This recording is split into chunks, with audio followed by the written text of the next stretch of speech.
Hey everyone, I want to talk to you about a really cool app. This app is called Snapwire. Snapwire is another mobile marketplace application where you can make a lot of money in. It differs from FOAP 2020 Instant and Dreams Time as its own individual marketplace app, but they focus on more other things than just the mobile marketplace like FOAP and 2020 do. And that's what we talk about in this lecture. How does it differ? How you can make money on it? What works for the app? And we'll kind of go into detail there. So I'm going to go ahead and open it up and kind of walk you through everything. So when you open it up, it takes you right to your profile. Now you can upload photos from your phone or online. You can go to their website and go ahead and upload via computer if you wish. And just to show you, if I go to new window and then I search Snapwire, if I go here, it will load and then it tells me, hey, I've leveled up. I'll explain that later on. And then I'm going to go in and log in. So if I go to my profile, I can go ahead and upload photos from my laptop by clicking upload photos here. So now that that's done, let's go back to the application and explain a little bit on there. So when you open up, you come to the portfolio page or your profile page, and it has all your information, your name, your tag name, where you're located, and then your level that you're at. And there's a couple different levels, and let's talk about that first. So what are these levels? As you can see here on the side, I have 304 points out of 5,000 points. Now if I tap on my stats, it's showing me that I've leveled up to advanced. Now apparently there is 6 levels that you can go to, the most being pro.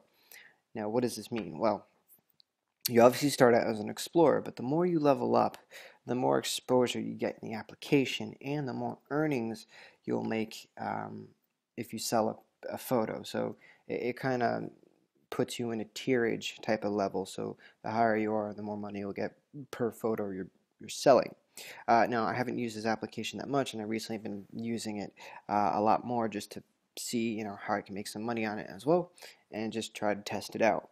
Now as you can see, I haven't made anything yet, and I've only submitted 27 photos. Like I said, I'm just getting started out on here. Gonna test it out, see what I can and can't do, how well it doesn't really work, and how their marketplace is popular or not. So I'll update you guys that later on. But as you can see on the stats page, right now I'm on advanced. I need 5,000 points to go to expert. So every photo that I upload, it is 2 points.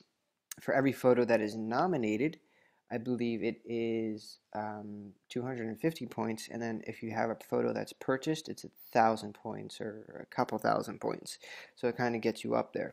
So the goal is to get to the pro level or the highest level possible so you can get as much exposure, because then I believe the site will be contacting you or the app saying, hey, can you take these photos for us? We'll pay you some money for it. Now, another way to make money on it, instead of just using the marketplace and uploading photos to the application, is something called requests, or what I like to call challenges or contests. Now what separates Snapwire from FOAP in 2020 and all the different applications, and what really sets them apart to make their own unique application, is they have a lot of different contests. I mean a lot. And they're always adding more. I mean, in this case they have, it looks like a good 30 of them, maybe more. Not that I've counted, but they have a lot. And it ranges from $500 all the way down to $25. And I believe 25 is the lowest, at least that I've seen. The most I've seen was about $800, and that was the other day. And I have it set to the highest paying. Now, I have applied to one of these, and I actually was nominated for the Australian landmarks, because I've been to Australia. If you go to the nominated section, my photo is right here. Now, I did not take that with my phone. I took it with my DSLR camera in Australia. Well, that's what's really cool about this app, is even though it's a mobile photography app, you can use it also for DSLR photos, handheld photos, point and shoot cameras, all those type of things. So don't just limit yourself to using your phone. But I think that's what they wanted to gear it towards. But again, I think that's more for just using all types of cameras that you can to put all your photos into the application. So because I was nominated, it automatically just shot me up to the next level, which is really, really cool. But as you can see, they have a lot of different challenges that you can go through, which is really, really cool. I mean, they have different types of things: hipster style, stylized outdoor and fitness. They have a lot of different things, and if you win it, you win the money. And this is probably the easiest way to make the money in the application, by winning the challenges. Now, if we go down to the bottom, obviously the smallest amount is $25, and you can see that there's 10 days left. Some of them are 4 days left, some of them are 8 days, 9 days. I believe 10 days is the most, and then it kind of goes down from there. But if you have any of these photos, or you want to focus on a particular theme, they have that here, which is really, really cool. The best part of all is if you don't have to figure out, what's theming, what's trending, things like that. The great thing is when you upload things to these to these challenges, they'll upload to your profile. So because I uploaded a photo to, actually I'll show you. Let me go to requests.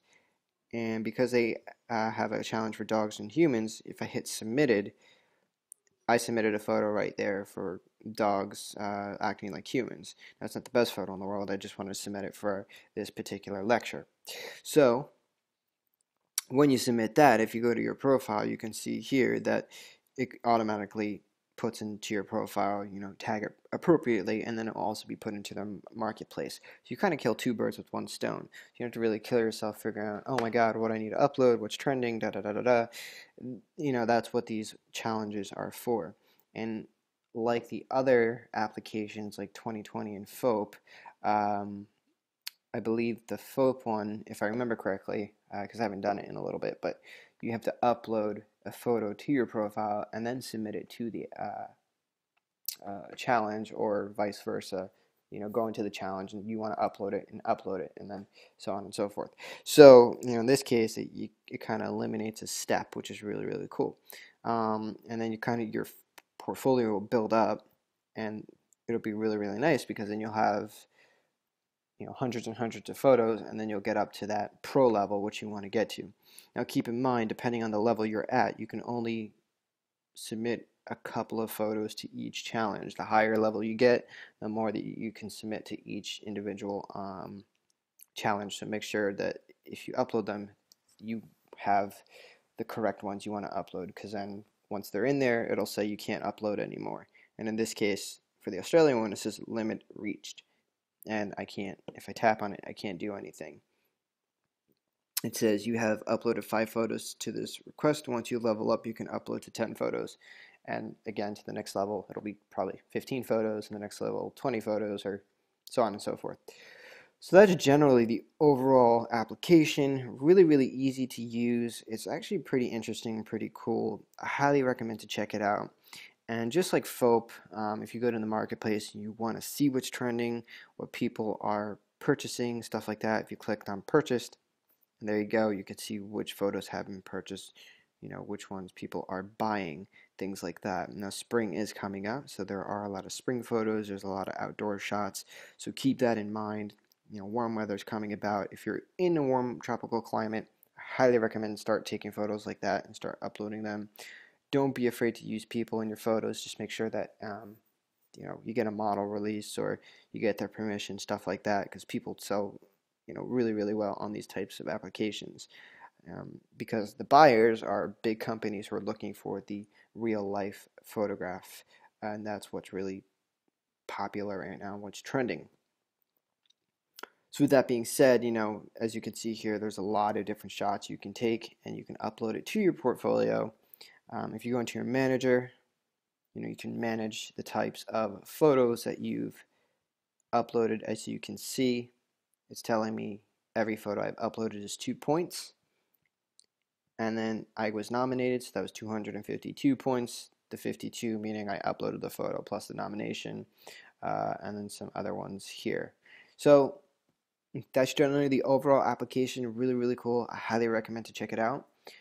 If you go to their website, don't limit yourself to just the application. You can go on the website and start uploading for stuff from your computer if you have it.